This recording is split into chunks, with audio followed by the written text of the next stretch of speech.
دین مخ کی الله پاک جل جلاله د مؤمنانو او د کافرانو انجام ذکر او فرمایلو چې یو سړی د ایمان راوړی وي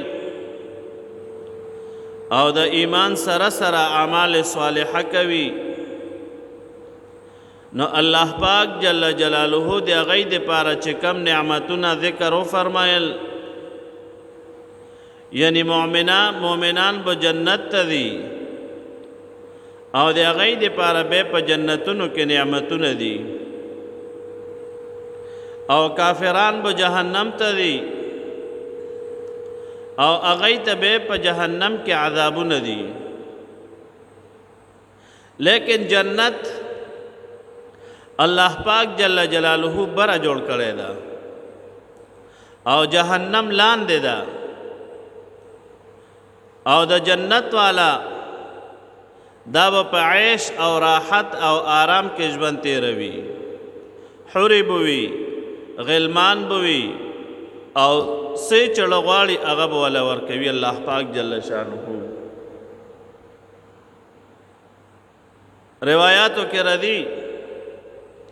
و یو داسې اوچت بوټی به وي په جنت کې او په هغې کې به پخې میوې وي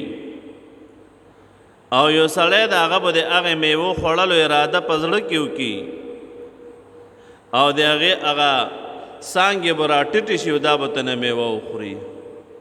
زما شیخ او مرشد شهید اسلام شیخ الحدیث حضرت مولانا محمد حسن جان شهید رحمت الله علیه فرمایل وی الله پاک جل شانه یو جنتی لبو په جنت کې د نیمې خدایي عمره طاقت ورکوي یو جنتی چې جنت ته لاړ شي نو دنیا کې چې الله پاک جل جلاله څه وغواړي نو کولی شي که نه او دغه رنګې آخرت کې څه وغواړي جنت کې څه وغواړي دغه رنګې یو مؤمن چې جنت ته لاړ شي او زړه کې څه تیر شي بس هغه به الله پاک جل شانه هغه د هغه دپاره کوي لہذا او جهنمین چې جهنم ته لاړ شي نو دی به په جهنم کې سوي ماران به وي او داسې وینې زوې به وي او ګرمې اوبه به وي دی به چې کله اوبه وغواړي نو په دی باندې به وینې او زوې څکولی شي او ګرمې اوبه داسې اوبه به پرې وڅکولی شي چې کله دا اوبه د دی ګېډو ته لاړې شي هغه کلمې به وله ټوټه ټوټه کي او هغه کلمې به د دی نه د اودسماتي په ځای باندې ووځي خدای پاک جل شانه دی مونږ ټول له جهنم نه وساتي جهنم رونو دا ډېر سخت ځای ده نبی کریم صلی الله علیه وسلم مبارک بیان فرمایلی ده چې د جهنم اور الله پاک جل شانه ته خواست کو چې یا الله د جهنم بعضې لمبې راپاسي او بعضې خوري الله پاک جل جلاله وته نبی کریم صلی الله علیه وسلم مبارک فرمایی چې الله پاک جل شانه وته او فرمایل چې جهنم ته چې سا واخلا نو دا سا چې واخلي د دې نه اوړی جوړیږي چې بار ته دا سا راوباسي نبی کریم صلی الله علیه وسلم مبارک فرمایی تاسو د ماسپخین په منځ کې اخوالی کوئ یعنی په ګرمۍ کې د ماسپخین منځ دغه رستو کوئ یخوالی کوئ پکې فإن شدة الحر من فیح جهنم ځکه دا ګرمایش چې تاسو محسوسوئ دا د جهنم باړاس ده او بله سا چې والي نو د هغې نه ژمی جوړ شي ژمی د هغې نه ژمی جوړ شي او ورونو چې سړی الله دې نه کدې اور ته لاړ شي چې هغه به کوم حالت وي او بیا پکې لا نور عذابونه ماران او نور عذابونه نو کله چې جنتین جنت ته لاړ شي او جهنمین جهنم ته لاړ شي نو دا جنتین د دی په منځ کې به یو اعلان وشي یو فرشته به د الله پاک جل جلاله په حکم سره اعلان وکړي فأذن مؤذن بينهم اللعنة الله على الكاذبين. اصل کې جنتین بو آوازو کی وتا جهنمینو ته چې اے جهنميانو تاسو سره چې الله پاک جل جلاله کوم وعده کړی و، کوم وعده در سره الله پاک جل شانه کړی و، اول بداو وای چې موږ سره الله پاک جل شانه کوم وعده کړی دا غو موږ حق او مندله. یعنی موږ ته بیان فرمایل او دنیا کې چې مونږ کوي، روزه نیسئ، زکات ورکوي،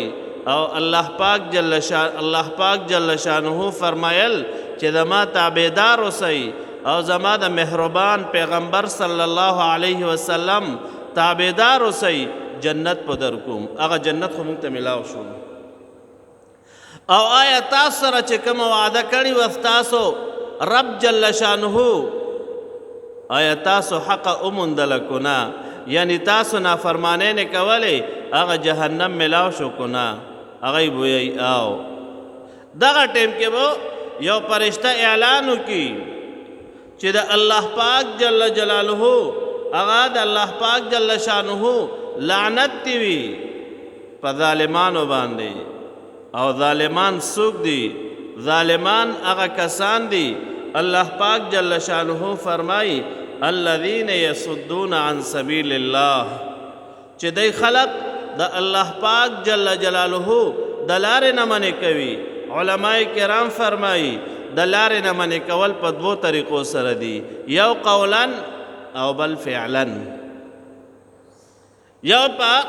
په خولې سره چاته وایي لکه د جومات ته مزه، په خولې سره یو سړی دا نیک عمل نه منې کوي، د جهاد نه منې کوي، دعوت نه منې کوي، درس قرآن نه منې کوي، د احادیث مبارکو نه منې کوي، نه دا قولا دي. او بعد فعلا دي، یو داسې عمل ته کوي چې تا ته بل انسان ګوري، ستا د عمل د وجې نه هغه سړی د نیک عمل نه منې کېږي. دې وجې نه زمونږ علماء کرام فرمایي او دا مسله ده چې نفل منځ ګورې کور کوه، سنت مبارک کور کې کوه، او دس کور کې کوه. دا ولې؟ ماشومان بچی به دې درته ګوري چې بابا مې څه کوي، ماشومان بچی به دې ګوري چې دا بابا مې څه کوي، پلار مې څه کوي. هغه هم به داسې اعمال اختیاروي، به لوټه هغه روالي ماشومان وي او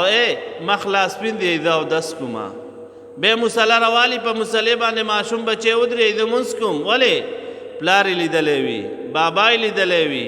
دې وجه نه فقهای کرام فرمایي چې بوډایګانې ښځې به هم ګورې د سر نه په کور کې لوپټنه لرې کوي.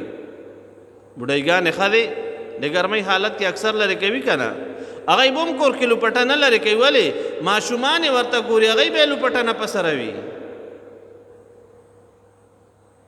د یو ته چې نو د انسان د عمل نه ګوره ډېر اثر اخیستلی شي. تبلیغ والا حضرات چې بعد لاړ شي بار ملکونو ته، نو زبان ولا نه ورسي زبان ښه، خو لیکن هغوی داسې اعمال اختیار کړي چې هغوی ته خلک ګوري. سنت لباس استعمال کړی وي، سنت طریقې سره تلل کوي، سنت طریقې سره خوراک کوي، خیسته سنت طریقې سره مونځ کوي. نو نور خلک چې ورته ګوري هلکه یې داسې مبارکې طریقې والا دي، ای ورته ګوري مسلمانېږي. غالبا حافظ ابن کثیر رحمه الله لیکلی دي، وی کله چې هغه منافقو امیه ابن خلف ابی ابن سلول، دا منافقو کنه، دا چې کله مړ شو نبی کریم صلی الله علیه وسلم مبارک ور سره یو احسان کړو. زوی ګوره کامل مؤمن او ښه مخلص و، دغه امیه هغه رئیس المنافقین به ورته وي، او زوی کامل مؤمن و. نبی کریم صلی الله علیه وسلم مبارک لراغو، ویسے پلار میں مړ شو، وی تاسو ور سره یو احسان وکئ، وی ستاسو دا مبارک صادر راکئ چې دینه ولا دا وته قبر کې واچو، برکت ته وجنه. پیغمبر پاک صلی الله علیه وسلم مبارک ولا ورکو د جنازین الله پاک جل جلاله په منع کو لیکن دغه احسان چې پیغمبر پاک صلی الله علیه وسلم مبارک ور سره وکړو مفسرین کرام رحمه الله لیکي غالبا حافظ ابن کثیر رحمه الله ډیر منافقانو چې هغه ټیم کې ایمان راوړو ولی د پیغمبر علیه السلام مبارک عادت شریفه یو کتو چې څومره ښایسته عادت ورسره وکړو هغه ورسره څه کول او دوی ورسره څه وکړل چې هغوی د پیغمبر علیه السلام مبارک عادت شریفه وکتو هغه مبارک عمل ته یې وکتو هغوی د کامل د اخلاص نه ایمان راوړو نو کله کله ګورئ عملي طور باندې هم د یو څیز منع کولو ته سبب جوړ شي د چرسو ډیره دې لګولي وي د چرسو ځان نه د خلک راتاو کړي وي هغه د جمع ټیم وي او تا چرس باندې بڑاو کړي لګولي دي وي بړکاوي نو تا د لاسه په 15 کسان 15 کسان 20 کسان هغه نور هم رمني وي نو دې وجې نه فقهای کرام فرمایي چې بوډایګانې ښځې دا به ګورئ کور کې لوپټه نه لرې کوي د سر نه ولې بیا ورته ماشومانې ګوري عیدیانۍ مې لوپټه نه ده په سر هغه یې هم بیا نه په سروي نه الله پاک جل شانه فرمای ظالمان هغه خلق دي چې هغه د الله پاک جل جلاله د مبارک لارې نه خلق بندوي او یبغونها عوجا او دی په دې لاره کې کجروي تلاش کوي کوږوالی علماء کرام فرمای د دې څه مطلب ده یې نوم د اسلام اخلي او کار د اسلام نه کوي نوم د اسلام اخلي او کار د اسلام نه کوي مسلمان ځان ته وایي او کار د مسلمانۍ نه کوي او د شریعت مبارک ځان ته وایي چې زه په شریعت مبارک باندې زما ایمان ده لیکن عمل زه چې راشي بیا په شریعت مبارک باندې عمل نه کوي نو لہذا الله پاک جل شانه فرمای دا ظالمان خلق دي وهم بالآخرة کافرون او دی په آخرت باندې انکار کوي عملی طور باندې ښه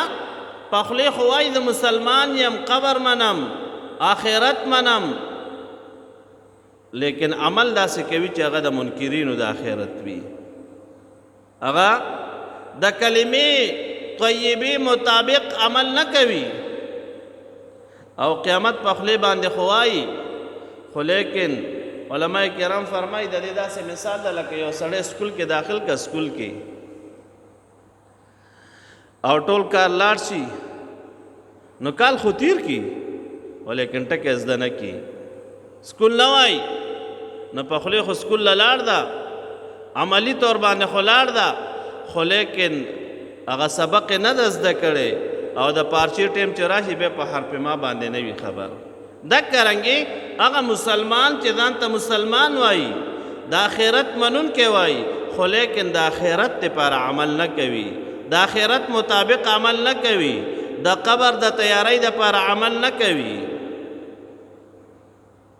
نو الله پاک جل شانه فرمایي دا خلق ګورئ دا په آخرت باندې انکار کوونکي خلق دي